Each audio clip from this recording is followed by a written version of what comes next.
The year is 1499. Along the rugged cliffs of Modon, a bell rings one last time across a valley that will never hear it again. Inside the Convent of St. Theodora, 23 women kneel in prayer. Their lips move together, forming words they've repeated every morning for years. But this morning, the words taste different. Like ash, like farewell. Beyond the stone walls, the horizon bleeds red, not from sunrise, but from the banners of an empire that has swallowed kingdoms whole. The Ottoman army doesn't march, they flow, like a river of steel and fire, erasing everything in their path. Abbess Helena clutches a silver crucifix that has survived 3 generations. Her hands tremble, not from fear, but from the knowledge of what is coming. They all do. What they cannot know, what history rarely records, is that death might have been mercy. What happens next won't be found in textbooks. It was buried, erased, hidden beneath centuries of silence. The Ottoman conquest is more than territorial. It is methodical, calculated. The question isn't whether you can handle the truth. It's whether you are willing to remember it. Certain stories vanish from history while others are endlessly retold. You are here to uncover one the world forgot through missionary letters, Ottoman state records, and testimonies buried in Venetian archives. Every view, every subscription helps resurrect a lost voice. Now we return to the convent, where the bell has stopped ringing and the doors are about to break. To understand what happened to these women, we must understand the machine that consumed them. 17 years earlier, in 1482, Constantinople fell. The jewel of Christendom, standing for over a millennium, destroyed in 53 days of cannon fire and blood. Hagia Sophia, once the greatest cathedral in the world, stripped of its crosses within hours. Mosaics plastered over. Bells melted down. Within a week, the call to prayer echoed where hymns had sung for 9 centuries. Sultan Bayezid Sixanter stood in the nave and declared it a mosque. Not because he needed another house of worship, but because he understood what most conquerors never grasp: you do not defeat a people by killing them. You defeat them by erasing who they are. The Ottomans conquered land, but they also conquered identity. Every surviving church bell, monastery, and nun praying in Latin is a declaration, an act of defiance, proof the old world refuses to die. And every woman who clings to prayer is a reminder that faith can outlast armies. So the Sultan made a decision: if they will not convert, they will vanish. Not through massacre. Massacre creates martyrs. Martyrs inspire resistance. Songs are written. Stories told. The dead become immortal. The Ottomans perfected something far more subtle. Something that leaves no songs, no stories, no memory. Erasure. By 1499, this strategy had been tested across the empire. Greek monasteries along the Peloponnese, Serbian convents in the Balkans, Armenian churches in Anatolia. Some were converted, others abandoned. But the pattern remained. First came the offer, then silence. The Convent of St. Theodora, perched on a hill far from garrisons, was about to become another experiment, another footnote in an empire's expansion. But these women were not footnotes. They were not warriors. Their weapons were rosaries. Their armor, faith. Most had never seen a soldier, held a blade, or imagined they would need to. Abbess Helena had led the convent for 14 years. Before that, she tended the sick in a village long swallowed by plague in 1480. She sought the convent not to escape the world, but to understand it. Sister Theodosia, 19, had taken her vows 2 years prior. Her hands still bore the calices of her family farm. She joined the convent after raiders killed her family. The convent had been her only refuge. Sister Kira, 70, had survived 2 abbesses, an emperor, and countless wars. She had long stopped fearing death. None of them had faced this. If this moment in history doesn't stir you, you are missing the lesson our ancestors died to teach. The most dangerous act in the face of power is refusing to forget who you are. Then the first cannonball strikes, just after dawn.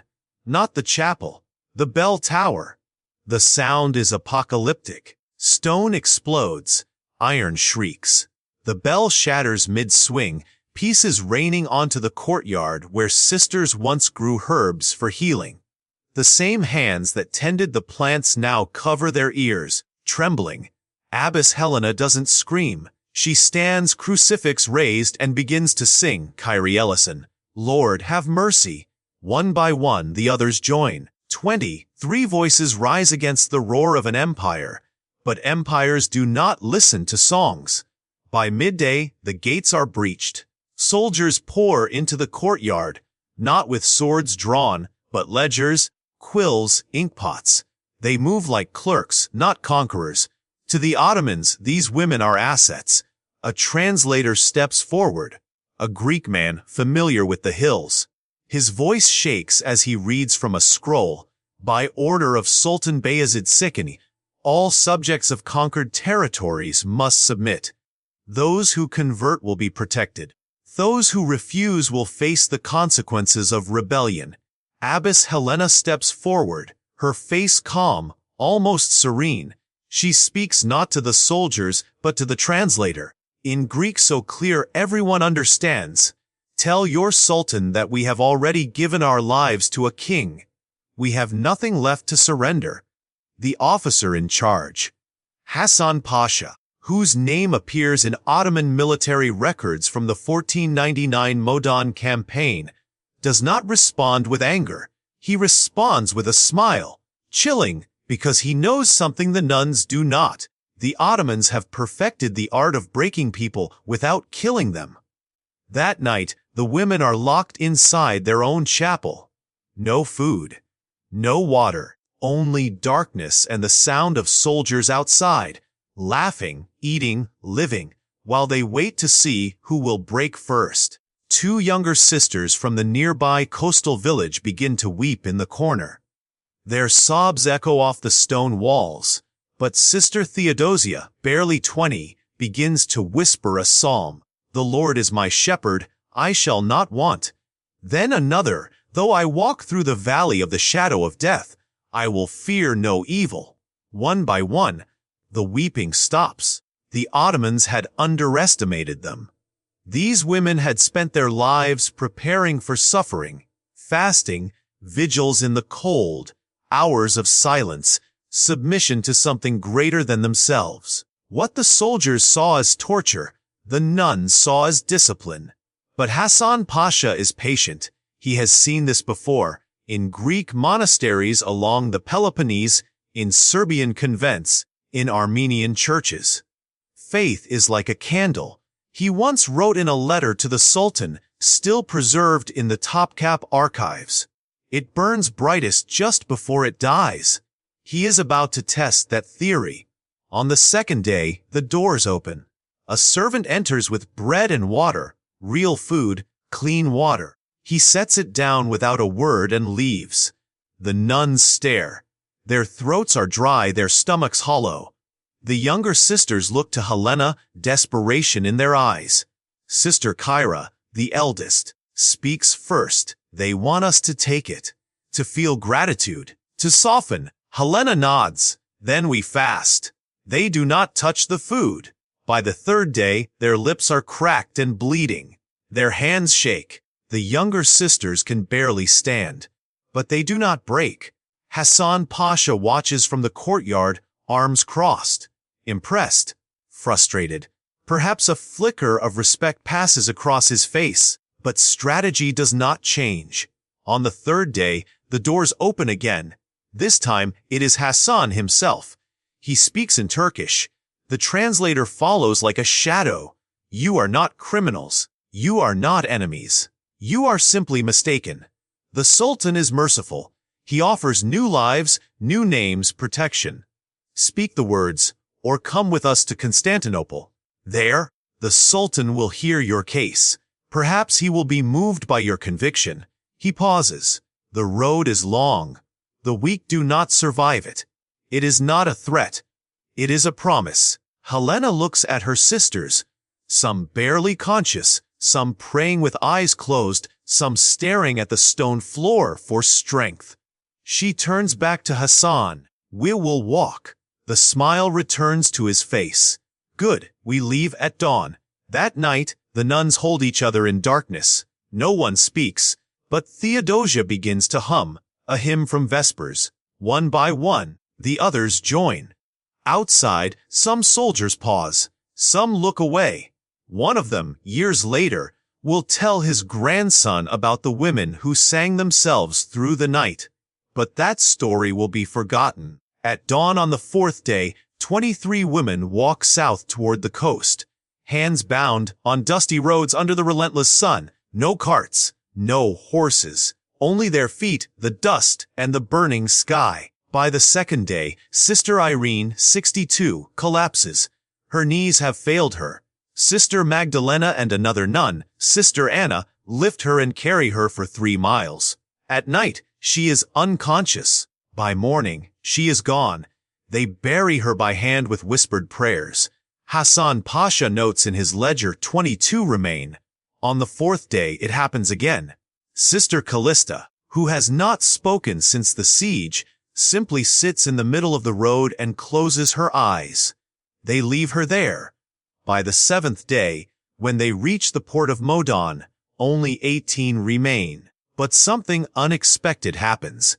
The nuns stop weeping, stop begging. They walk in silence. Not the silence of defeat, but of women who have already made their choice. Sister Helena leads them at the front, even with her hands bound. On the morning of the 7th day, Hassan calls for her. She is brought to his tent alone. What happens next is not in Ottoman records. It survives only in a Venetian merchant's letter, discovered in 2003 in Dubrovnik archives. I saw them bring her back at dawn.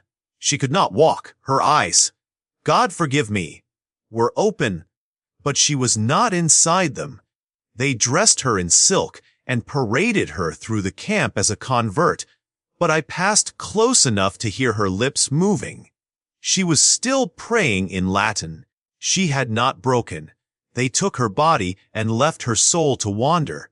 This is the Ottoman strategy history does not teach. They did not want martyrs.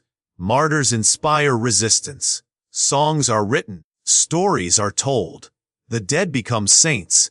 They wanted ghosts, women who would walk, eat, breathe, but never be whole again, living proof that rebellion was futile. Sister Helena walked with them the rest of the way to the coast, never speaking again, never looking anyone in the eye. The younger sisters wept. The older ones prayed harder. At the port, they were loaded onto a galley. Not a passenger ship, a vessel designed for control. Slaves, prisoners, cargo. The nuns were chained to benches, wrists locked to iron rings. A ship's manifest, discovered in 1987 at Istanbul's Topkapı Palace Museum, lists them not by name, but by number: religious captives, female 18, destination imperial household, purpose, domestic service and conversion. The worst does a lot of work. The voyage lasts 12 days. The sea is merciless. Storms lash the deck. Salt spray stings cracked lips. The ship pitches and rolls. Women who have never seen the ocean vomit until there's nothing left. At night, the youngest, Sister Theodosia, whispers psalms beneath her breath, faint, almost lost against the crashing waves. But the other prisoners, Greeks, Serbs, Italians, men and women chained nearby, turn their heads to listen. For a moment the sea seems still. When the ship finally enters the Bosphorus, the sisters see the skyline of Constantinople rise before them. Domes, minarets, walls that seem to stretch forever. The city gleams in the dawn light like a blade. For centuries, it had been called the city of the world's desire. Now it will become their cage. From the docks, their march wends through narrow streets lined with merchants, soldiers, and slaves. People stop to stare. Christian nuns among captives are rare, even in an empire built on conquest. They are led past ancient walls, through the imperial district, past gardens where fountains sing and peacocks scream, and then in the shadow of Hagia Sophia, the great church, now a mosque, they are forced to kneel. As the call to prayer echoes from the minarets, one sister whispers, "Why our home?" But it is no longer ours. They are taken to the palace, but not to grand halls, not to courtyards where ambassadors walk and viziers conspire. They are led down stone steps that spiral into darkness, through tunnels that smell of damp and decay, to a place that officially does not exist. Beneath Topkapı Palace, a network of tunnels snakes unseen, storage rooms, servant quarters, corridors winding through bedrock like veins. In the farthest corner, sealed for centuries, a room with no official purpose. During 2011 restoration work, archaeologists broke through a false wall. What they found froze them. Scratches in the stone, barely visible. Crosses, dozens of them, crude, made with fingernails or shards of broken pottery. Beneath the crosses, 4 words in Latin: lux in tenebris lucet. The light shines in the darkness. This was their chapel. For months, maybe years, these women lived beneath the palace, working as silent servants by day, scrubbing floors, washing linens, tending fires for rooms they would never enter. At night, after the palace slept, they gathered in this forgotten chamber to pray. No priest, no altar, no Bible, just memory. They recited psalms by heart, verses half forgotten, reshaped into survival prayers. They whispered hymns so faint the stone barely caught them. They held communion with bread stolen from kitchens, water drawn from palace wells, and they carved their faith into stone, one scratch at a time, knowing no one would ever see it. Sister Theodora became their voice in the dark, the girl who had whispered psalms on the ship, who had carried Sister Irene on the road, who had refused to look away when they dressed Sister Helena in silk. Archaeologists found her mark, too, a small bird scratched into the corner of the wall. Beside it, 23 lines, one for each sister, though only 11 complete. The rest trailed off into nothing.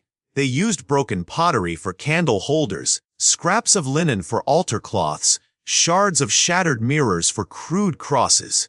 In this secret chapel, they gathered each night, no hymns, no sermons, just whispers, each woman kneeling, sharing a memory, her home, her church bell, the warmth of bread before dawn. These became their new psalms, offerings to a God who still listened in the dark. A Venetian prisoner, held for ransom in 1502, wrote of strange voices echoing beneath the harem, women singing in Latin to a god not of the empire. Historians dismissed it as superstition until the chapel was found, and here is what breaks your heart.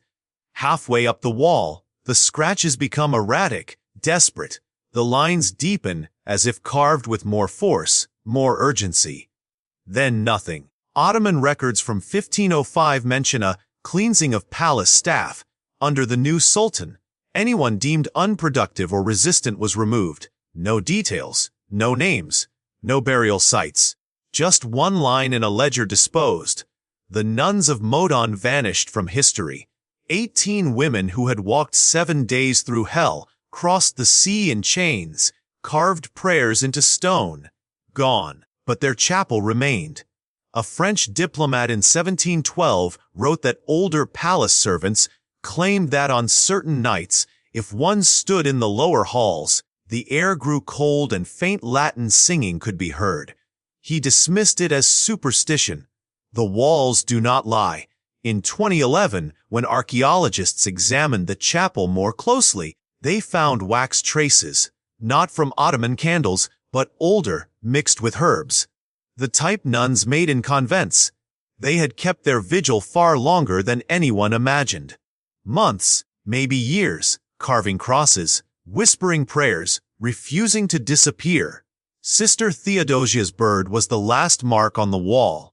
Beside it, faintly scratched, almost invisible, two words in Greek, "We endure."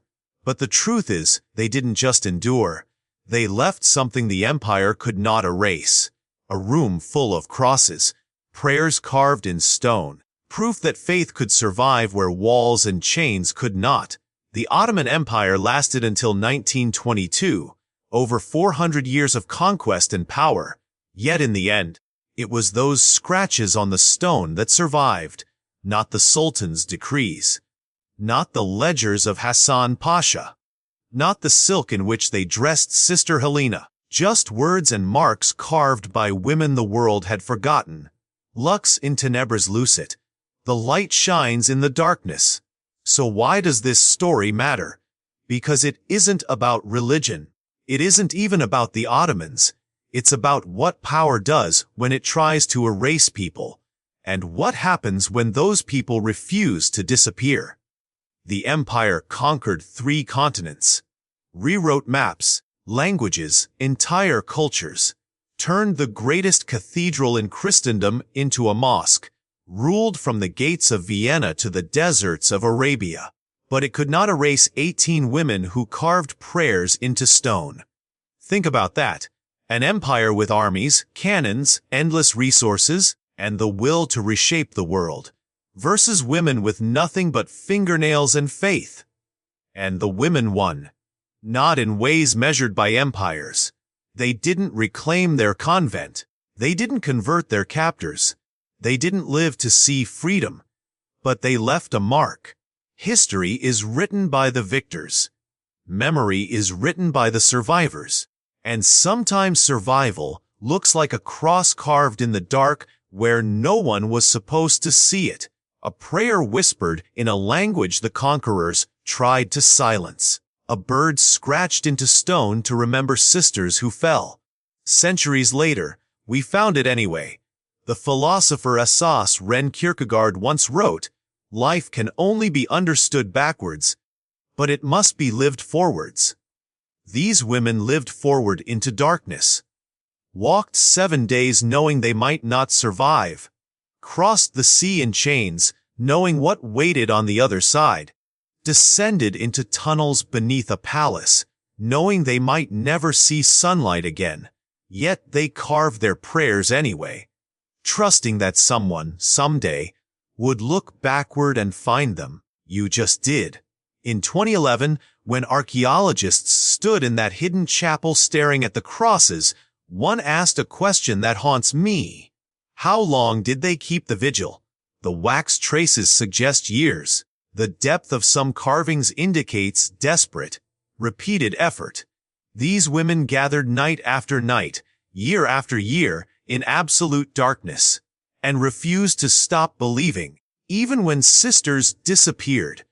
Even when the scratches on the wall stopped growing, even when hope should have died, they kept carving.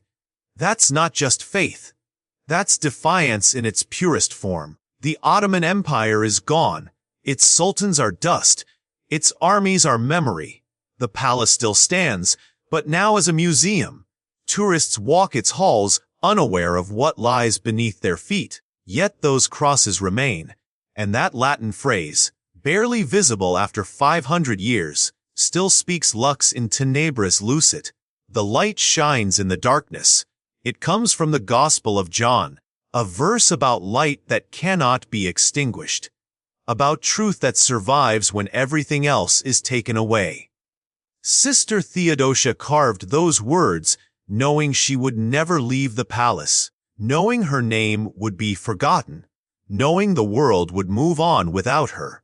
Yet she carved them anyway, understanding something empires never do: you can conquer land, rewrite history, erase names from ledgers, bury bodies in unmarked graves, but you cannot kill what people carry inside them, and you cannot silence what they carve into stone. You've just witnessed one of history's darkest truths. If stories like this remind you how fragile humanity is, how easily voices can be erased, then subscribe to Grim History and keep the past alive.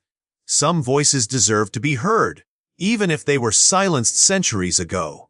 Especially then, the Nuns of Modon were meant to disappear. That was the plan. Erase them, break them, turn them into ghosts or converts or footnotes in Ottoman ledgers. But they didn't disappear. They're still here. In those crosses, in that Latin phrase, in the chapel the archaeologists found 500 years later. And now they're here with you. Because you listened. Because you remembered. Because you refused to let their silence be the final word. Lux in tenebris lucet. The light shines in the darkness, and the darkness has not overcome it.